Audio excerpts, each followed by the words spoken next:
میں پوری ذمہ داری کے ساتھ یہ فتویٰ دیتا ہوں آپ حضرات کو، پوری ذمہ داری کے ساتھ، کہ اگر آپ اپنے کانوں سے کسی کو سنے گستاخی کرتا ہوا رسول اللہ صلی اللہ علیہ وسلم کی شان میں، پوری ذمہ داری کے ساتھ کہتا ہوں اسے وہی موت کی گھاٹ اتار دیں، عدالت میں جانے کی ضرورت ہی نہیں ہے اسے۔ میں اپنے ان الفاظ سے رجوع کرتا ہوں، مجھ سے بے احتیاطی ہوئی ہے تو میں رجوع کرتا ہوں اپنے ان الفاظ سے۔ جن لوگوں کا یہ خیال ہے کہ میری وجہ سے ان کو تکلیف ہوئی ہے تو میں ان لوگوں سے معذرت بھی کرتا ہوں، اللہ تعالیٰ سے توبہ بھی کرتا ہوں، اور اپنے ان الفاظ سے میں رجوع بھی کرتا ہوں۔ میرا جو پہلا معذرت نامہ گیا تھا اس میں ہمارے ہی بعض اکابر کو، جن میں سر فہرست حضرت مفتی عبدالرحیم صاحب بھی ہیں، جن کی ہدایت پر میں یہ دوبارہ معذرت نامہ ریکارڈ کروا رہا ہوں، تو ان سمیت دیگر میرے بعض اکابر کو کچھ تحفظات ہیں۔ تو نبی صلی اللہ علیہ وسلم کا ارشاد ہے، یا بنی آدم کلکم خطاؤون وخیر الخطائین التوابون، اے بنی آدم تم میں سے ہر شخص سے غلطی ہو سکتی۔ الحمدللہ رب العالمین وصلی اللہ علی محمد وآلہ الطاہرین ولعنۃ اللہ علی اعدائہم اجمعین الی قیام یوم الدین۔ لیکن چونکہ گورنمنٹ نے ایک لا بنایا ہے کہ ایسا نہ ہو کہ لوگ پیغمبروں کی گستاخیاں کرتے رہیں اور بعد میں جب پکڑے جائیں تو کہتے ہیں ہم نے توبہ کر لی، تو ایسا نہ ہو، کیونکہ ہمیں تو نہیں پتا دل سے کی ہے اوپر سے کی ہے، تو اس لیے جو گورنمنٹ لا ہے وہ یہی ہے کہ اگر کوئی شخص کھلے لفظوں میں پیغمبر صلی اللہ علیہ وسلم کی گستاخی کرے گا تو وہ توبہ اگر کرتا ہے تو اللہ تو دل کے حالات جانتا ہے، لیکن گورنمنٹ پھر پابند ہوگی کہ اس کو سزا دے تاکہ یہ گستاخیوں کا دروازہ بند ہو جائے، ورنہ لوگ اس کو بہانہ بنا لیں گے نا، گستاخیاں کرتے رہیں گے اور پھر کل کہیں گے ہم نے توبہ کر لی ہے، پھر کوئی بدتمیزی کرے گا کل کہے گا ہم نے توبہ کر لی ہے۔ اس وقت پاکستان میں توہین رسالت اور توہین دین یا توہین مذہب، توہین صحابہ اور خصوصاً توہین رسالت کے نام پر جو حرکتیں ہو رہی ہیں وہ بڑی تشویشناک ہیں۔ البتہ اس نہج تک پاکستان کو پہنچانے میں علماء اہل سنت کا بہت بڑا دخل ہے، چاہے وہ دیوبندی ہوں چاہے وہ بریلوی ہوں۔ البتہ توہین کے بہانے سے قتل عام کا سلسلہ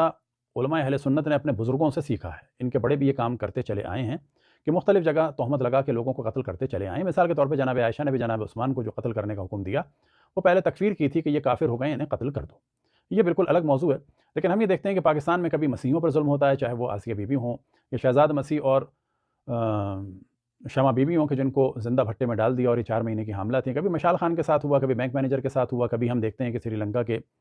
انجینئر کے ساتھ ہوا، تو پھر ہم دیکھتے ہیں کہ کوئٹہ میں پولیس کی تحویل میں ایک شخص کو مار دیا، اسی طرح سے سوات میں ایک شخص کو جلا دیا، اور اب عمر کوٹ میں ایک ڈاکٹر کے ساتھ ہوا، اور ہم دیکھتے ہیں کہ اس کام میں پولیس والے بھی شامل ہو چکے ہیں۔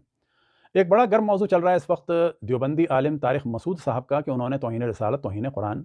کا ارتکاب کیا۔ تو پہلے ہم بتاتے چلیں کہ انہوں نے جو کچھ کہا ہے وہ بالکل تعلیمات اہل سنت کے مطابق کہا ہے۔ اب یہ اور بات ہے کہ اہل سنت کا ذوق بدل چکا ہے، وہ توہین رسالت اس وجہ سے سمجھنے لگے ہیں بہت ساری چیزوں کو کیونکہ شیعوں نے رسول اللہ صلی اللہ علیہ وسلم کا احترام سکھا دیا ہے،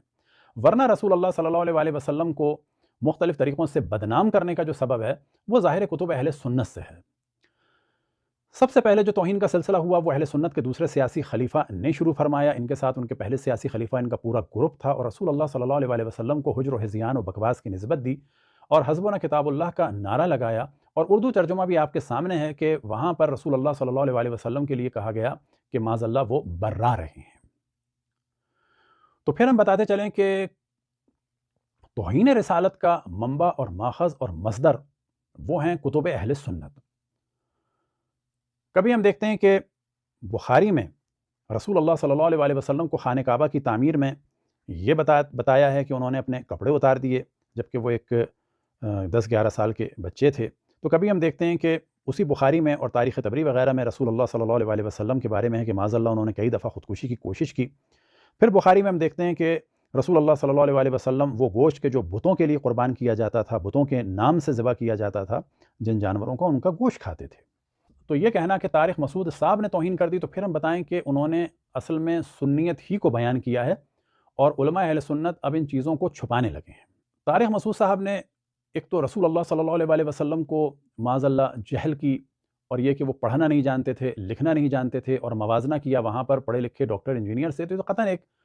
غلط کام ہے، لیکن یہ غلط کام در حقیقت اہل سنت میں عام تھا، اور اب جو کم ہو رہا ہے وہ شیعوں کی وجہ سے کم ہو رہا ہے، کیونکہ شیعوں نے اتنا لوگوں کو بیدار کر دیا ہے تعلیم اہل بیت علیہم السلام کے ذریعے سے۔ مثال کے طور پر اب اہل سنت بھی کہنے لگے ہیں کہ رسول اللہ صلی اللہ علیہ وسلم کے والدین کافر نہیں تھے، لیکن ان کی ایسی کوئی روایات نہیں ہے، روایات میں ان کے والدین کو کافر کہا گیا ہے، مسلم میں اور دیگر کتب میں۔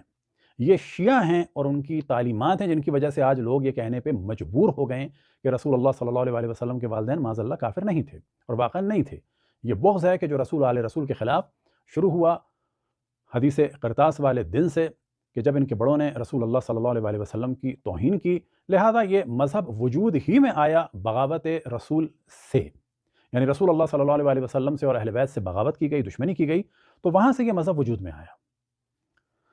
اب آپ کے سامنے ہم کچھ حوالے رکھتے ہیں جن میں سے ایک آدھ پڑھیں گے، باقی صرف کتابیں دکھا کے آگے بڑھتے چلے جائیں گے، کہ یہ والا موضوع تو اہل سنت میں عام ہے کہ معاذ اللہ قرآن میں املا کی غلطی ہے۔ اب سب سے پہلے آپ کے سامنے المستدرک للصحیحین جلد نمبر 3، اور یہاں پر ہم بتاتے چلیں کہ قرآن میں املا کی غلطی ہے، یہ والا موضوع تو کتب اہل سنت میں بہت عام ہے، اور صفحہ نمبر ہے 361، اور یہاں پر یہ موضوع ہے کہ سورہ نور کی آیت نمبر 27 میں جو ایک کلمہ آیا ہے حتی تستأنسوا، تو اس کے بارے میں ابن عباس اور بہت سارے علماء اہل سنت یہی کہتے ہیں کہ یہ غلط ہے اور یہاں پر غلطی ہوئی ہے، اور اصل میں تھا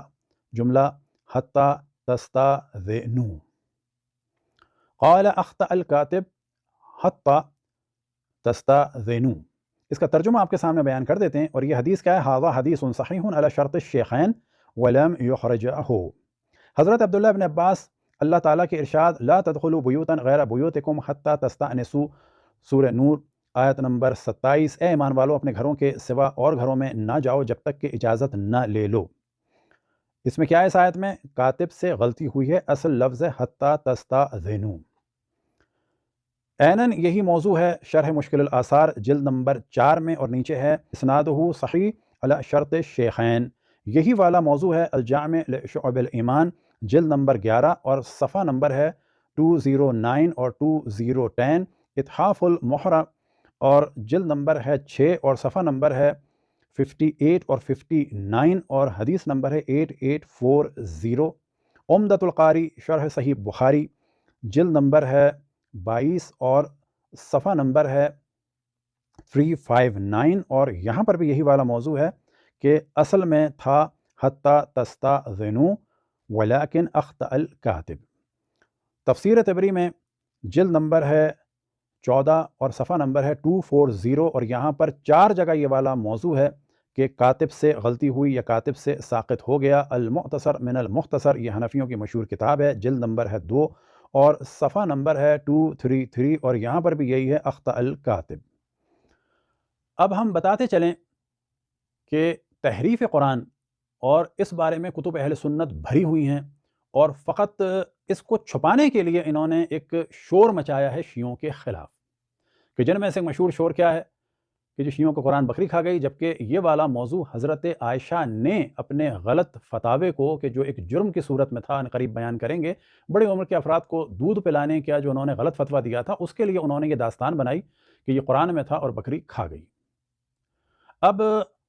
طارق مسعود صاحب اور علماء اہل سنت عموماً قرآن کا بہت شور مچاتے ہیں، خصوصاً ان کا ایک مفتی ہے مینگل، کے جو اس وقت تو بڑا شور مچا رہے ہیں، یہ صاحب ان کا منہ اترا ہوا ہے کیونکہ دیوبندی ملا خطرے میں ہے۔ اگر یہی سب کچھ شیعہ کہہ دیتے تو یہ جاہل شخص مینگل بڑا شور مچا رہا ہوتا ہے۔ یہ وہ شخص ہے کہ جو قرآن مجید کھول کے بیہودہ لطیفے سناتا ہے، بیہودہ باتیں کرتا ہے، جبکہ عام آدمی قرآن مجید کھول کے کھانے پینے کی بھی باتیں نہیں کرتا، لیکن علماء دیوبند وہ لوگ ہیں کہ جو ننگے لطیفے سناتے ہیں تفسیر قرآن کے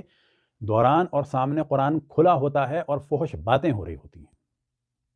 یہ ہے مینگل، اور عموماً علماء اہل سنت اس قسم کے کام کرتے ہیں، اور آپ لوگ دیکھ رہے ہیں کہ جو کچھ مدارس میں ہو رہا ہے، خصوصاً بچوں کے ساتھ۔ طارق مسعود صاحب نے جس آیت کا حوالہ دیا کہ رسول اللہ صلی اللہ علیہ وسلم لکھتے نہیں تھے اور پڑھتے نہیں تھے، تو دیکھیں ایک چیز ہوتی ہے لکھنا نہ جاننا، پڑھنا نہ جاننا، ایک چیز ہوتی ہے کہ انسان نہ پڑھے کسی کے سامنے اور نہ لکھے، یعنی لوگوں نے دیکھا نہ ہو پڑھتے ہوئے اور لکھتے ہوئے۔ لہذا سورہ عنکبوت کی آیت نمبر 48 میں ہے بسم اللہ الرحمن الرحیم وَمَا كُنْتَ تَتْلُو مِن قَبْلِهِ مِن كِتَابٍ وَلَا تَخُطُّهُ بِيَمِينِكَ إِذًا لَارْتَابَ الْمُبْطِلُونَ۔ اسے انہوں نے پڑھا وَمَا تَخُطُّهُ، تو یہاں پر انہوں نے غلطی کی، کوئی بات نہیں، غلطی ہو جاتی ہے، لیکن دوسروں سے بھی ہو تو پھر یہ دیوبندی بریلوی اتنا شور نہ مچائیں۔ ترجمہ علامہ ذیشان ادر جوادی صاحب کا آپ کے سامنے ہے، اور اے پیغمبر آپ اس قرآن سے پہلے نہ کوئی کتاب پڑھتے تھے اور نہ اپنے ہاتھ سے کچھ لکھتے تھے، ورنہ یہ اہل باطل شبہ میں پڑ جاتے۔ مراد کیا ہے؟ اگر رسول اللہ صلی اللہ علیہ وسلم لوگوں کے سامنے کتابیں پڑھ رہے ہوتے، لکھ رہے ہوتے، تو لوگ وحی الہی میں شک کرتے کہ یہ ممکن ہے کسی کتاب سے آپ نے لیا ہو معاذ اللہ۔ لہٰذا جب امی کہا جاتا ہے تو وہاں پر مراد ہے اول تو امی ام القریٰ، اور پھر امی سے مراد ایک اور کیا ہے کہ جیسے کہ ماں کے پیٹ سے پیدا ہوئے، یعنی کسی سے کچھ نہیں سیکھا۔ کسی سے کچھ نہیں سیکھا اور جاہل میں بہت فرق ہے، یہ علماء اہل سنت کو جاننا چاہیے۔ اہل بیت کے ماننے والے کہتے ہیں کہ رسول اللہ صلی اللہ علیہ وسلم نے کسی سے نہیں پڑھا، نہ یہ کہ وہ بے پڑھے تھے اور جاہل تھے معاذ اللہ۔ رسول اللہ صلی اللہ علیہ وسلم لکھتے نہیں تھے، پڑھتے نہیں تھے، نہ یہ کہ لکھنا اور پڑھنا جانتے نہیں تھے۔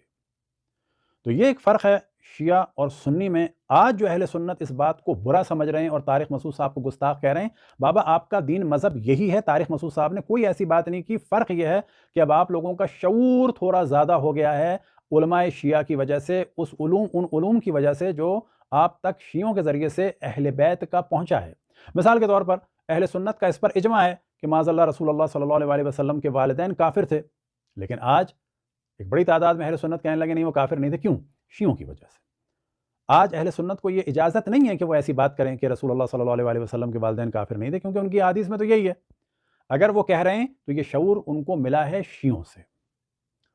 آخر میں ہم توجہ دلائیں کہ دیوبندیوں یا بریلویوں جان لیں کہ جس نہج پہ آپ لے جا رہے ہیں اپنی عوام کو، کہ پاکستان میں تمام وہ گناہ جو دنیا میں ہو رہے ہیں وہ عروج پہ ہیں۔ کبھی ایکٹر ایکٹریسز اپنے آپ کو ولی اللہ ثابت کرنے کی کوشش کرتے ہیں، کبھی سیاستدان تسبیحاں لے کے سیاست کرنے کی کوشش کرتے ہیں، اور جو مدرسوں میں اور مسجدوں میں بچوں کے ساتھ ہو رہا ہے وہ سب آپ کی نگاہوں کے سامنے ہے۔ لوگوں کو ایسا بنا دیا گیا ہے کہ تم لوگ جو چاہے کرو آن لائن کیریئر، بس تم میں ایک بہت زیادہ غیرت ہے دین کی، اور لوگ بڑے خوش ہوتے ہیں توہین رسالت کا شور مچا کے، توہین صحابہ کا شور مچا کے۔ آپ لوگوں نے جو آگ لگائی تھی کہ جس میں چاہ رہے تھے کہ شیعہ جل جائیں، آپ لوگ دیکھیں کہ سب سے پہلے باری آئے گی دیوبندیوں کی، کیونکہ ایک دیوبندی گستاخ رسول مشہور ہیں،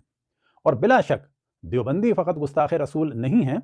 بلکہ حقیقت یہ ہے کہ مذہب اہل سنت میں جناب عمر سے یہ توہین رسالت کا سلسلہ شروع ہوا ہے اور جاننا چاہیے۔ لہذا بریلوی خصوصاً تحریک لبیک والے ہوش میں آئیں کہ آپ کی کتابیں توہین رسالت سے بھری ہوئی ہیں۔ انشاءاللہ ہم ایک سلسلہ شروع کریں گے اور اس میں مخاطب کریں گے علماء دیوبند کو بھی اور علماء اہل بریلی کو بھی کہ آپ ان کتابوں پر پابندی لگائیں اگر آپ کا دعویٰ ہے توہین رسالت نہیں ہونی چاہیے۔ گو کہ توہین رسالت نہیں ہونی چاہیے، اہل سنت یہ دعویٰ کر ہی نہیں سکتے، کیونکہ ان کی کتابیں توہین رسالت سے بھری ہوئی ہیں، اور ان کے مذہب کی بنیاد ہی ایسے فرد نے رکھی ہے کہ جس نے رسول اللہ صلی اللہ علیہ وسلم کے مقابلے میں نعرہ لگایا، ان کے علم کا انکار کیا، ان کو حجر و ہذیان و بکواس کی نسبت دی اور کہا کہ جی قرآن کافی ہے، تمہاری بات کی ضرورت نہیں ہے، اور لوگوں سے کہا چھوڑ دو اس شخص کو کہ یہ بکواس کرتا ہے۔ اچھا، یہاں بتاتے چلیں کہ جو گفتگو کی طارق مسعود صاحب نے لا نصف عن، تو وہاں پر الف ہے، سابقہ زمانے میں نون تاخیر کے لیے الف بھی استعمال ہوتا تھا، یہ املا کی غلطی نہیں ہے،